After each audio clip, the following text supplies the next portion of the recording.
we'll take a few breaths together, and then I will introduce our guest today, Indu Arora, which I'll get to in just a moment as we all begin to enter the room.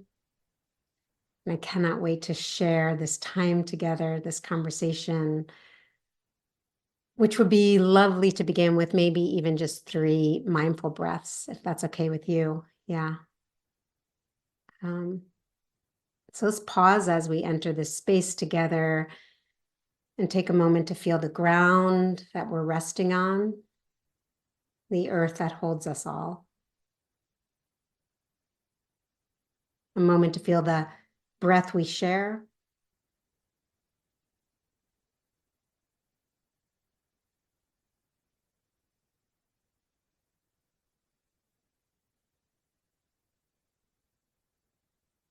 And to step into this present moment where we are here now together.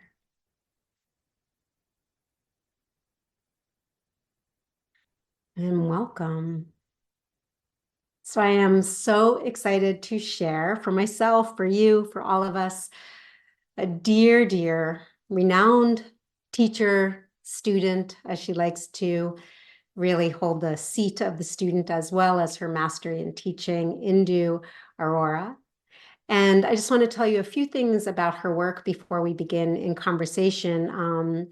For over 2 decades, she has shared very deep teachings and her lifelong experience of yoga and Ayurveda, and as well as yoga philosophy and yoga therapy. She is the author of 3 books, and most recently, SOMA, which is 100 heritage recipes for self-care, which I have been digging into in the past few days. It is so beautiful and delicious and such a generous offering. I highly recommend it. Plus, it is tactilely delicious.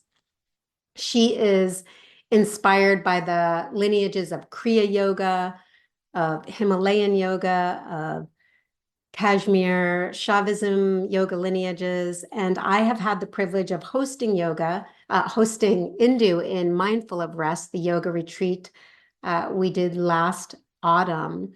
I have listened to countless podcasts and interviews to spend more time with her work, which is just, I can't wait to share again. It's just so beautiful. And I do want to mention that just her enthusiasm and her true love for the wisdom traditions is infectious, delightful. Her commitment to her studentship of these practices is palpable.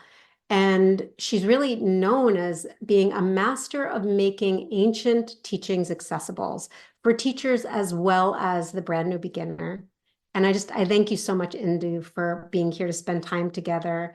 And I do have several questions picked out that I'd love to hear more thoughts on that I know that are part of your work. But I do want to say that if at any point you want to pull us in another direction or it becomes spontaneous that you'd like to talk about, you are always welcome to lead us here.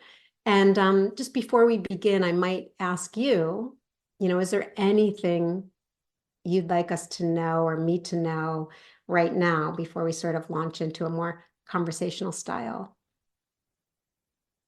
First of all, please accept my greetings. And thank you so much, Jillian, for having me in this conversation. And the only thing that comes to my mind is it's a pleasure as well as my dharma to share the limited I know. I'm doing, literally in some ways a favor on myself to be able to have the opportunity to give back, to kind of pay back the debt of wisdom from my teachers. I don't take it for granted. I feel that they have distilled it and shared it with me. And it's just in all possible way, whatever I can share, it's a pleasure and a dharma. So thank you to all those who are listening, watching, and I sincerely hope it helps you, supports you. Beautiful, beautiful. And, maybe we'll begin a little bit about your teachers. In fact, from my gathering of your work, your teachers really began as in your house, in your household, your personal lineage of grandparents and parents. And maybe you can show up a little, teach us a little bit about, or share a little bit about how yoga and Ayurveda were embedded in your home life. Hmm. It started as an observational passive learning, not something that I would say, oh, right from the get-go, I was interested in it. I was curious about it, living in a joint family of 15 plus family members living in a household. You get to learn from everyone. And from my grandmother, her thing was to wake up early in the morning, go to the temple, pluck fresh flowers along the way. And I was bribed with 5 paisa. I mean, I don't know how many of you would understand. It's not even 1 penny, So just think about a fraction of a penny was my bribe to bathe early in the morning, to make sure my hairs are tucked behind my ears, the face is visible, and carry a handmade basket. She used to weave these, grass baskets and pluck those flowers. I mean, for her, it was bhakti yoga that would inspire us. For me, it is something that unfolded in me over a period of decades. And the same goes for my parents, my father practicing abhyanga, the oil application, and practicing asanas and practicing shirshasana, headstand. For me, it was funny. I would see him and I would wonder, why is he doing all of that, applying oil on his body and standing upside down? I remember the image that is there in my mind, embedded in my mind, is standing half behind the door and looking with one eye and giggling that why he has to see the world upside down. Well, now I understand. Sometimes you have to do that, not literally, but, mentally you have to do that. You have to give yourself that angle that, so, you know, my mother, waking up to the sound of my mother reading Ramayana, the text, or Bhagavad Gita, that voice whispering. So it was all passive learning. And over a period of time, I think I was 16 that I clearly remember when I had the clear urge to study more. And the first topic that I studied about, or I was introduced about, was mudras. Yeah. So I want to back up for one moment, because in reading many pages of this book and in looking through it, what Indu is sharing right now comes so alive in here. It almost even feels like your family, your parents, your grandmother, that it was also just a way of life, and it wasn't a discipline, but it was embedded in their lifestyle and not something that they did. And this book holds so many of those deep recipes that were just, everything from how you treated a cold to congestion to energy to beauty, on a regular basis. It's so beautiful. And I also love reading it, and some of the prompts that you put in to sort of think about your own heritage and how they match. So thank you for that. And then I wanted to ask you about this your memory of wanting the first study. For a lot of Westerners, so to speak, I know from my personal experience that I found practice because of a deep longing, a pain or a confusion or something, a need. So when you say you sort of got the urge, or you started to be motivated for your self-practice, was there a feeling tone to that, or was it more what you should do? Was there a guttural feeling? Like, describe coming into that desire. Mm. First of all, you brought up about the book Soma. So, and I'm sharing about my childhood stories. So yes, it is an homage. It's an ode to all those years of living in a traditional family and learning from them, and also not letting that learning go waste, not letting it die with me. The real desire was, oh, these are now I realize, oh, these are heritage recipes. These are not things you can Google about. These are things which are a part of oral tradition.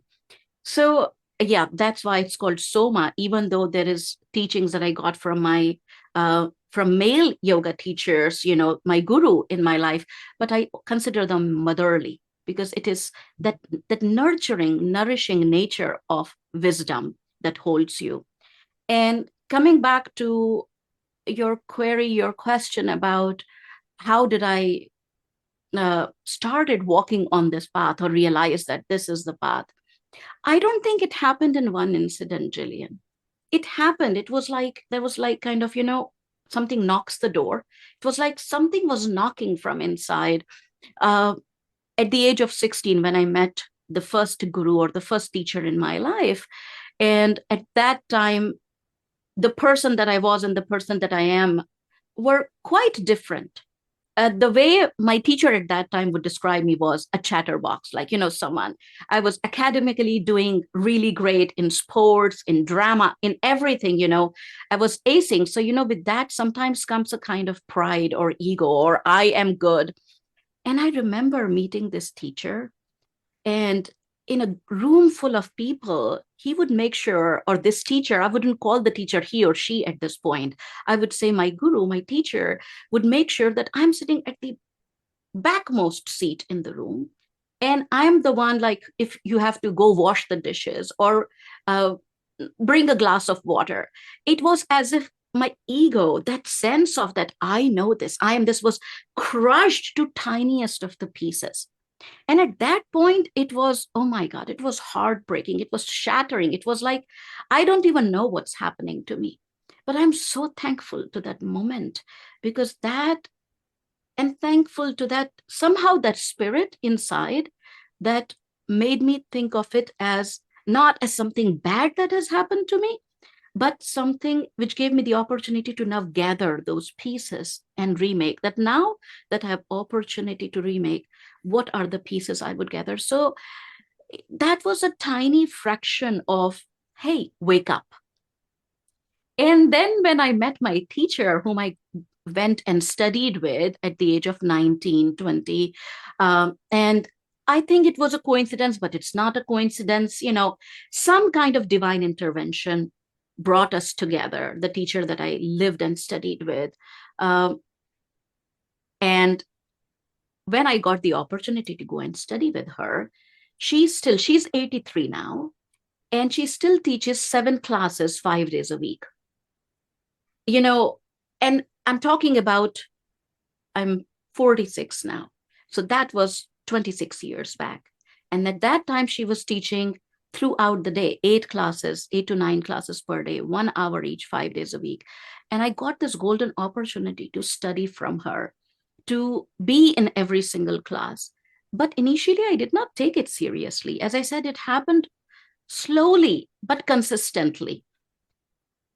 Just second day in my living with her, she woke me up at around 4:30 or 5 a.m., walked in with a glass of warm water. And I remember her voice so clearly saying, Indu, just remember why you are here. When I see you doing something which is not in alignment with why you are here, I will remind you just 3 times. After that, it's your karma. That's it. Something just completely, in some ways, changed, transformed in me. I don't think after that day, any day, she had to wake me up. I was up at 4:30 in the morning to study, to learn. So I would say that there were several turns before it became a clear path. Wow, so interesting. And it's interesting to hear how sort of it came knocking on your door rather than you necessarily having a pull to go out and look for it. Well, I think there was something inside too, because, until the age of 16, 18, I was actually a computer programmer. And I remember that, I was going to the job, doing this programming. And at that time, there used to be this language, C++. I was doing the programming in that language, and I used to sleep in front of computer. And I just knew it's just not for me. And I remember one day a conversation with my father. And he was like, what do you want to do? And I just remember one thing that I said, and I don't know how much truly or how much authentically I am able to walk on this path. I'm trying my level best, but I remember saying to him, I just want to serve, Papa. I just want to be help to people. And he laughed, oh, come on. I remember he said, oh, my nightingale, he just said that and, he just giggled about it. But, that was the deep desire, that deep desire to help or to support in every possible way. That was there. Mm, mm. So beautiful. I can relate, by the way, of one of my earliest teachers, also in like my 20s, profoundly gave me no attention. And, also made it a point to not make any comments about like how I was working, how I was doing. And it made me try harder until I got that reflection of how hard I was trying, which was a gateway, a threshold, a doorway, for me to really deepen my spiritual work, was first noticing how much effort and where was my effort coming from, and where was it unhealthy. And that was a great doorway for me. So I can hear some of what you were saying in there. I want to share, my first yoga lineage. I was initiated into the Ishta lineage with Mani Finger and Alan Finger. And this was integrated systems of Hatha, Tantra, and Ayurveda. And this was, in 1994. So for me, yoga and Ayurveda, my first introduction, they were woven together. They didn't exist as things we talked about separately in my first studies. Only as yoga became more popular and I looked outside of my own studies could I see that these are perceivably very two different paths by a lot of people. Could you maybe give us just a snapshot about the relationship between these two systems and, the intention of integrating it, maybe versus how they have grown to be looked at separately, or anything you might want to share? See, we can come to that understanding or realization now, or 10 years from now, or 20 years from now, that yoga and Ayurveda are one and the same, or two sides of the same coin. That is a lapse in our understanding, or let's say that is our karmic unfolding, which is allowing us to see at some things at certain times, or the realization comes over a period of time. But these two things are one. Both of them deal with rhythms. Ayurveda is a philosophy that is deeply rooted in rhythms, the rhythms at the macrocosmic level, the rhythm of the change of seasons, the rhythm of equinoxes and solstices, the rhythm of day and night. And it allows us to connect that rhythm to our own body, that our body also has rhythms, that it has the rhythm of breath, it has the rhythm of blinking, it has the rhythm of sleep and wake cycles, it has the rhythm of hunger and satiation, it has the rhythm of the opening and closing of valves, of gulping. All this is a rhythm that's happening in our body. And somehow the rhythm in our body, how can it not be, is affected by the macrocosmic rhythm. So Ayurvedic philosophy helps us tap into this knowledge and helps us understand that that which is happening externally, the natural phenomenon, without doubt has an effect on the physical body, on the breath, on the mind. And yoga allows us to tap into this rhythm and go to a point which is the beginning point of the rhythm itself. It allows that basic rhythm. Think about that rhythm of day and night as the breathing of the nature, as the breath of the nature. And the same is the breath within us. That breath, we refine that into prana with the knowledge of yoga. And that prana is further refined, polished, so that that prana, which seems like its own rhythm, comes to that point of stillness or beyond movement and stillness, that is consciousness. So yoga allows you to go deeper, and Ayurveda allows you to establish in that healthy rhythm. So these two things work together. We can, of course, just take the knowledge of Ayurveda and stop that, oh, I just want healthy digestion, and it can support that. Or I just want a healthy, glowing skin, and it can support that. But I just think we are missing the point. The loss is completely ours because these philosophies have so much more to offer. It's like that these are almost the side effects. They are not even complementary benefits: good health, good digestion, good skin, good sleep. These are like side effects. And sometimes, Jillian, it's also possible that, because again, the yogic philosophy talks about karma, that maybe in this lifetime, in this body, through karmic unfolding, we may not have absolutely healthy sleep or absolutely healthy skin or absolutely healthy digestion. So it allows you to move through it with acceptance that there is something beyond just constantly struggling and fighting to maintain a health, or that foundation of health, that there is something beyond it which is immutable, which is untouched, which is your soul, which is always healthy. So move beyond that. And I just feel that when we don't see that, when we don't explore that, the loss is not of yogas, the loss is not of Ayurveda, the loss is ours. Yoga and Ayurveda was there, is there, will be there. Oh my God, you just said so much. That was amazing. I just want to pause and digest that. Hold on.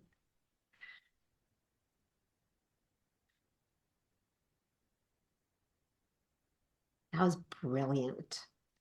I have I do have a couple other things that I wanted to ask, but I just want to unpack that just a moment.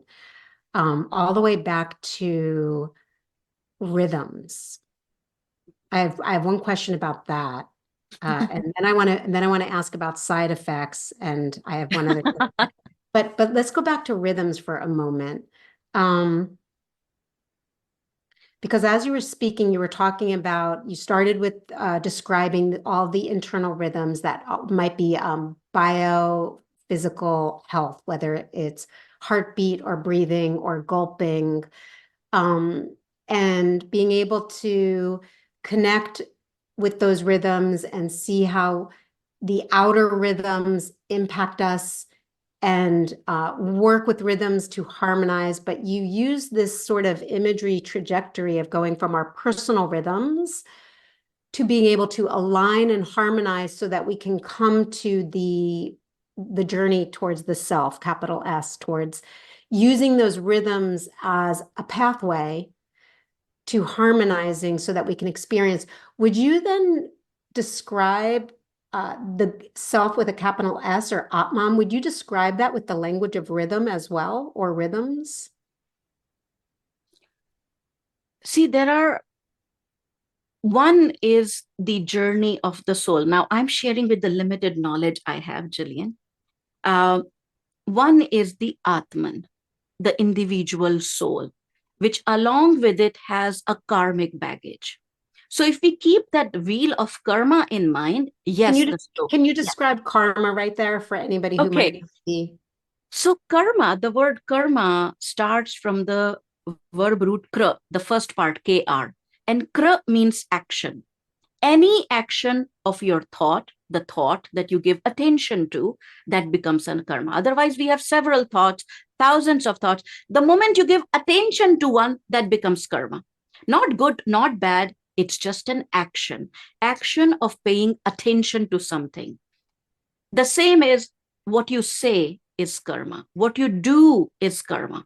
So generally the annotation or connotation around karma is as if it's something bad, it will get back to you. No, karma simply means action.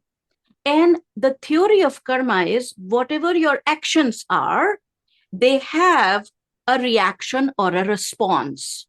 That anything, like if you sow a seed and if you don't pay attention to it, it will die. But if you pay attention to it, water it, and put it in the sunlight, depending upon the kind, it will flower. That is the response, that is the consequence of that karma of sowing the seed and watering it and taking care of it. The same. So karma means action. That's it. By body, by speech, by mind. And each one of us have a wheel of karma spinning. Even what we are doing right now, it is a karma, isn't it? That karma is spinning a wheel. We are talking, we are giving birth to ideas in each other's mind. Our souls have coincided at this point, and it's going to change something in how you think, how I think, and hopefully it spins a different wheel. Think about going. This wheel is karma wheel is spinning, and it can spiral up or it can spiral down. As we meet different actions or thoughts or words in our life, this wheel of karma can either spiral up or down. Now, when we say spiral up, it means freedom from karmas. When we say spiral down, which means bogging down with more and more of the baggage of karma, things that have to then sprout and have to have consequence. So coming back to, now I forgot my chain of thought. So I asked Remind about me. how this relates to rhythm and self, capital S. Yes. Okay. So individual soul's journey, since yoga sees the person not just as the body, but a result of the innermost body. There are three bodies: the physical body, that is the body of tissues that we feel, that we see. Then the subtle body is the body of prana, which animates everything in the physical body, from your heartbeat. All the internal organs have a rhythm. Our brain has a brain clock. Our internal organs have a body clock. Our peripheral body, cells have a cellular clock. This is all animation. This animation happens through the subtle body, the body of prana. But what moves the subtle body? So behind the subtle body, there is a seed that is called causal body. Even the name is called causal body or Karan Sharira, which means that which is the cause of everything else. Why is this the cause of everything else, this causal body? Because in this causal body, we hold the impression of karmas from our past life. Based on that, it kind of inspires our mind, because mind is also a part of subtle body. And then that subtle animation animates or presents itself in the physical body. So going back to self, yes, that self, which is called Atman, has a pattern, has a rhythm. And these yogic philosophy is actually how to break those patterns. But there is consciousness, which is immutable. So there is a difference between self equal to Atman and self equal to consciousness. Consciousness is immutable. It was, it is, and it shall be. But Atman is affected by the karmas. So working with all the energies, all the rhythms, whatever harmonizing means to our personal journeys, is that as we harmonize these rhythms and feel more oneness through harmony, we are working towards this doorway of experiencing what is immutable. So you used this description earlier when you were also saying about the karmic journey.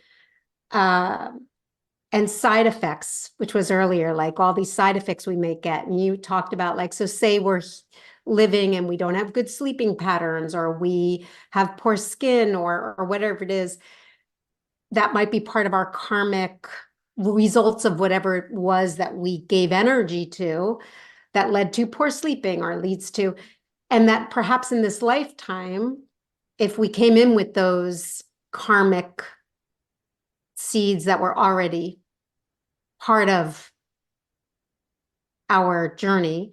Yes. And you said it might not be to solve, like you said something that was like, it might just be to accept it. Mm-hmm. So my question with that is, might then it be appropriate to say, the goal is not to fix everything or change everything. Harmony might look like not getting better sleep. Harmony might look like welcoming the sleep we don't have, or welcoming ourselves as we are without that sleep. Absolutely. I think you just said it very clearly and eloquently that sometimes, Jillian, we get so fixated because we think of a certain change that our body is going through as a problem. We label it mentally as a problem, or we label it mentally as a condition or a disease. Now, because it is a disease, because it's a problem, of course, we are trying to fix it. So we use whatever tools we have. Yoga becomes yoga therapy, Ayurveda becomes herbs, medicines, panchakarma. The philosophy then becomes tools. And we start using those tools. And sometimes we get disappointed because, oh, this tool promised to help me. This tool was sold that, oh, it will fix everything. And here I am still suffering. Here, what is it that did not work? Then we get disappointed in yoga. Then we get disappointed either in our teacher or in a book or in yoga itself or Ayurveda itself, because we are not seeing the whole picture. The yoga is not a chikitsa shastra. Chikitsa means therapy. Yoga is not a manual for therapy. Yoga is moksha shastra. Moksha means freedom.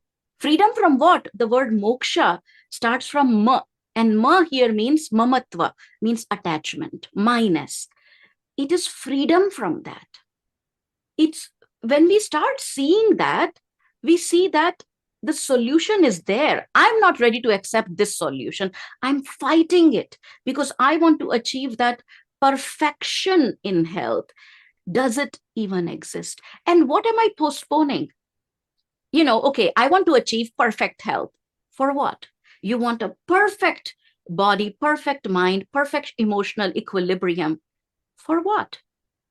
Why we cannot do that now? What is it that we are postponing that will only happen when we achieve that perfection?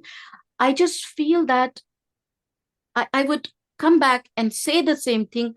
I think the loss is ours if we don't understand what these philosophies have to offer. What are they really saying? The goal of yoga is yoga, period. Everything else is temporary goal that we are attached to. And because of our experience, we can say that, oh, yoga helped me with this. And that is true, but partially true. As for your physical, pranic, mental, spiritual, karmic readiness, yoga met you. And this particular technique or tool helped you to release something. But it cannot be the truth for everybody because everyone has a different capacity, different readiness. And that needs to be accepted and acknowledged and respected. Mm. Mm. So I'm going to paraphrase this one particular sentence one more time because it's pretty big. First of all, thank you for all of that beautiful insight. It is so easy for so many practitioners, even experienced practitioners, to imagine that their karma, as it arises in what they think is their karma and awareness, their misfortune, their challenge, their difficulty, this must be my karma. The go-to response is, if I fix this difficulty, if I change this difficulty, I have eased or created a solution for my karma won't come back. And what we are sharing right now in this conversation is that, well, maybe, but maybe also the bigger lens might be, is if we can accept that this is the situation, that in and of itself might widen the lens, open the door to the yoga, and therefore not water that karmic seed. Maybe even are trying to fix the difficulty is another way of watering the same karmic seed. Mm-hmm. First of all, that was beautiful. Thank you. And it I did pull out something that you wrote that might actually also just nourish this thought. You had written somewhere, you said somewhere, um, Ayurveda is a medical system, but we don't all need to become surgical doctors. We can understand how to do surgery on ourselves without scissors. In your practice, when you are on your mat, it is like surgery. You peel away layers and layers in trying to reach that still point. And I pulled it out from a little bit of a longer dialogue where you go on to share that what we're getting to is self. Mm-hmm. And it's just beautiful. Thank you for that. And I know we're pressing time. Can I ask you two more questions? Do you have time for two more questions? Absolutely. Let's go ahead. I love that you refer to self-care as ahimsa. Mm-hmm. And that really resonates with me personally. Mm-hmm. And by this, you are sharing to not take care of ourselves would be violence towards ourselves, really, is what we're saying here. So the responsibility of self-care is an act of not only nonviolence, but great self-love. Mm-hmm. And physically, emotionally, intellectually, spiritually, our responsibility. So in much of your talks, you do share that we get to know what makes us feel better, what makes us feel worse on all of these levels, physically, emotionally, spiritually, what brings us into more harmony and what moves us away from harmony. And I want to ask you a personal question. I was sharing this with Deanna before you and I got on, which is my family makes fun of me and they think of me as like a Ferrari, you know? Okay. And it really has been my journey of I've now been practicing Ayurveda and yoga for over 30 years.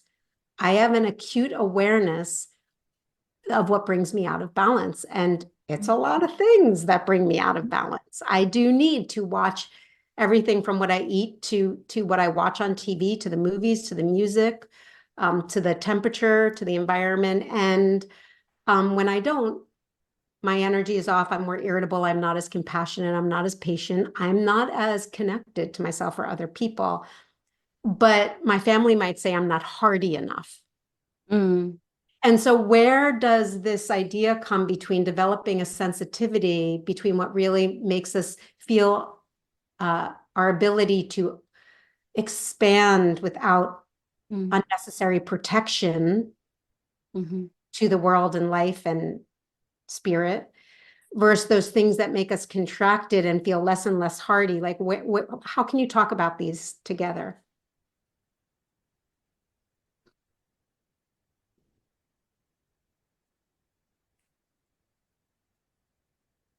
There are two things.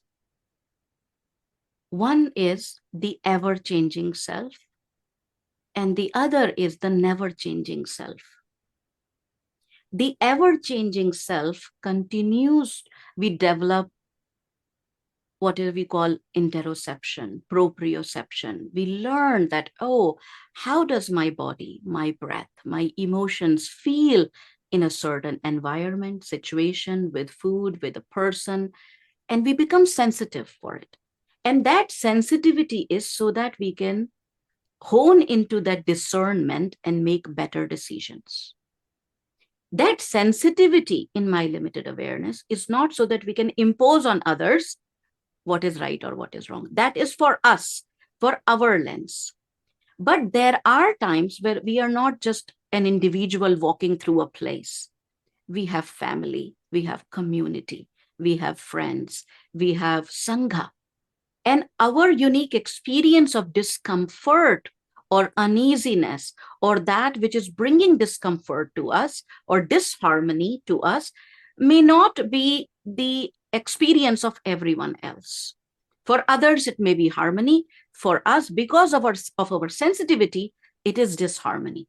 So now in that situation, should I speak about my disharmony and all those people who are harmonious make them disharmonious? Or in that moment, there is an opportunity for me to recognize that even though I am sensitive to this change, perceptive to this shift, perceptive to this disharmony, in this moment, I can tap into the never changing self.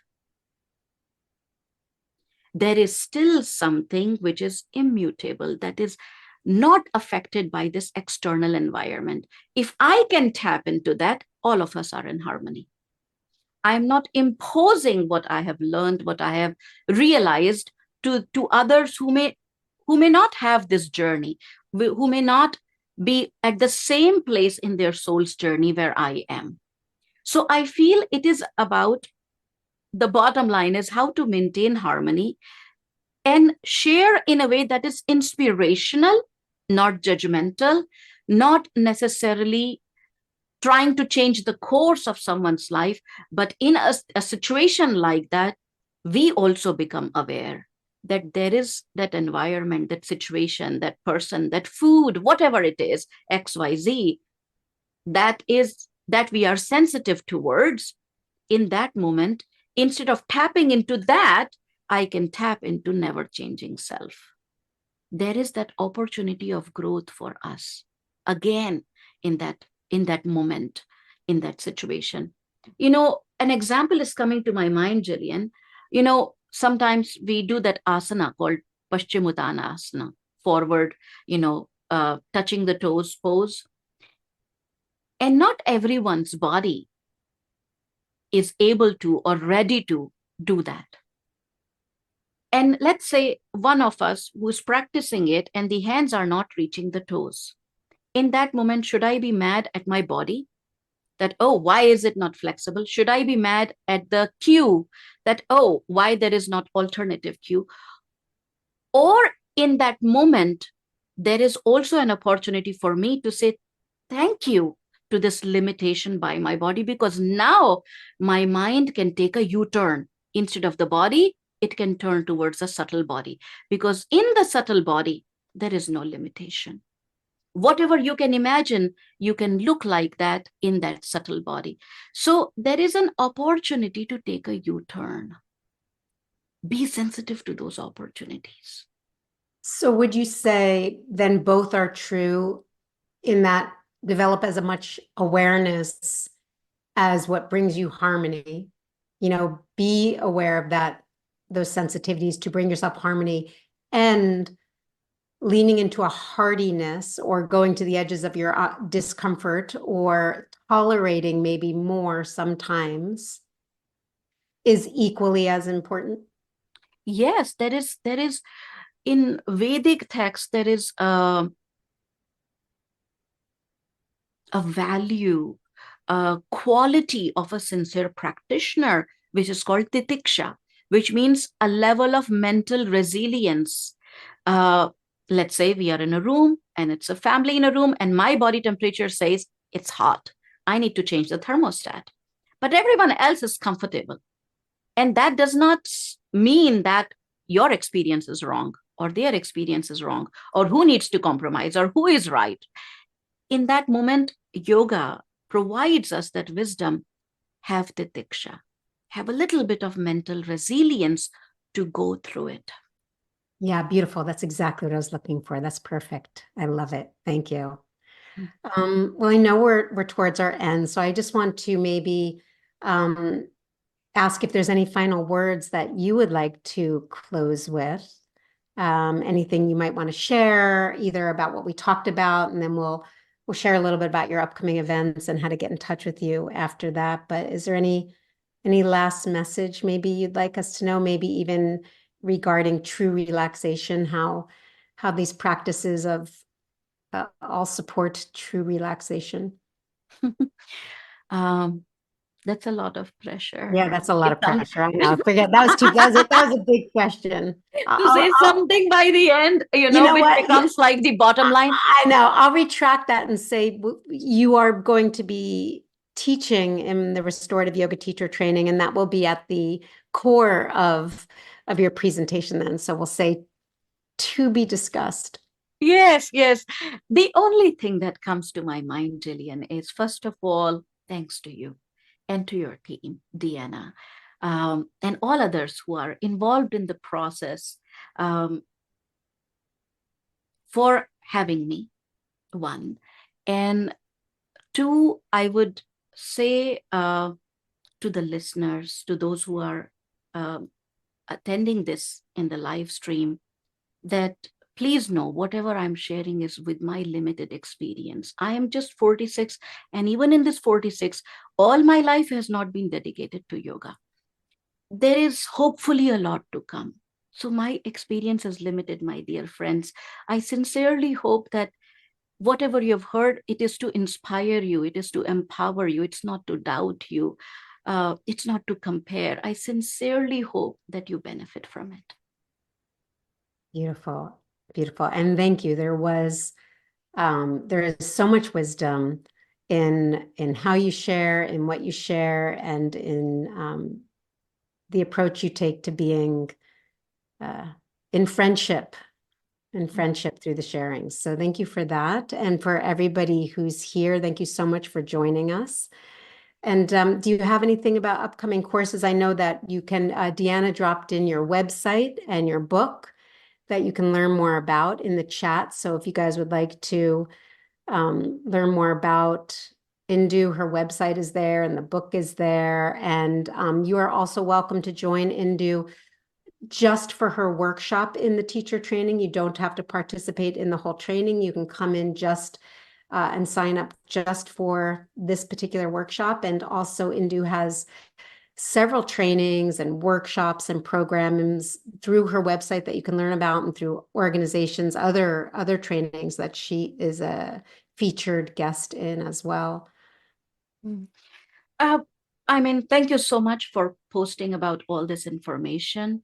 The only thing I have to add is not all the programs are out there on my website at present, so keep an eye on upcoming programs.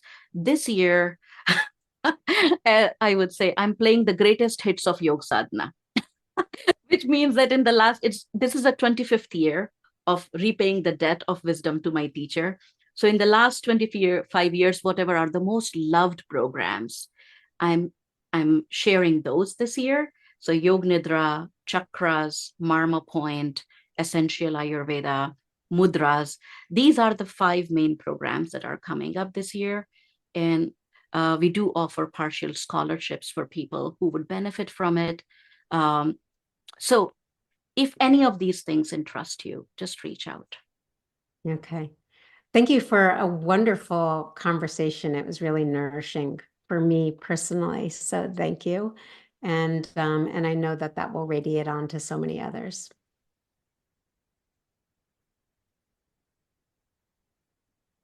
Yeah, thank you, Pat. Thank you, Carol. Sissy, you can check the chat, Indu. There's a few notes for you here.